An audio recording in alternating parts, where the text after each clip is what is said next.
তো সাহারির জন্য যেহেতু উঠতেই হয়, সাহারি খাওয়ার আগে বা পরে 2 রাকাত 4 রাকাত তাহাজ্জুদ পড়া যাবে না। রব্বুল আলামিন বলেন, ওমিনাল লাইলি ফাতাহাজ্জাদ বিহি নাফিলাতান লাকা আসা আইয়াবআসাকা রাব্বুকা মাকামান মাহমুদা।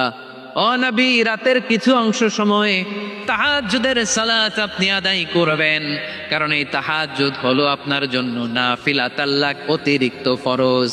আপনাকে মাকামে মাহমুদে অধিষ্ঠিত করবে কে? এজন্য যারা সম্মানিত হতে চান, সম্মানের আসনে যেতে চান, তাদের জন্য তাহাজ্জুদ অবধারিত। আমরা রমজানে সাহারির আগে তাহাজ্জুদ পড়তে চাই কি চাই না? এই নামাজটার আল্লাহ বড্ড ভালোবাসেন। কেন জানেন? কারণ গভীর ঘুমকে স্যাক্রিফাইস করে আমরা এই নামাজ পড়ি। ঘুমের আরবি জানা আছে কারো? ঘুমরে আরবিতে কি বলে? অনেকগুলো আরবি আছে। একটা আরবি হচ্ছে নুআস, তন্দ্রা তন্দ্রা, আমানাতান নুআসা কোরআনে এসেছে। আরেকটা আছে ঝিমুনি, ঝিমুনি, এইভাবে ঝিমুনি আসে ঘুমের আগে, এটারে বলে সিনা। এটারে কি বলে? সিনা। স্বাভাবিক ঘুমকে আরবিতে বলে নাউম। স্বাভাবিক ঘুমকে কি বলে?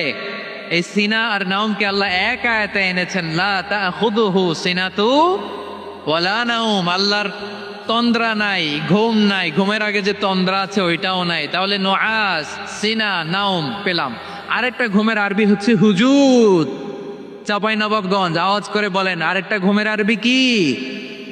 হুজুদ। এটা মাঝরাতের ঘুম, শেষ রাতের ঘুম, যেই ঘুমটা বড্ড মজা লাগে। কাঁথা টেনে টেনে, ব্ল্যাঙ্কেট টেনে টেনে আরেকটু ঘুমাইতে মন চায়, আরেকটু, আর 1 মিনিট, আর 2 মিনিট, এরকম একটা মজার ঘুম শেষ রাতে আছে না নাই? এই শেষ রাতের ঘুম, এই হুজুদের ঘুমকে স্যাক্রিফাইস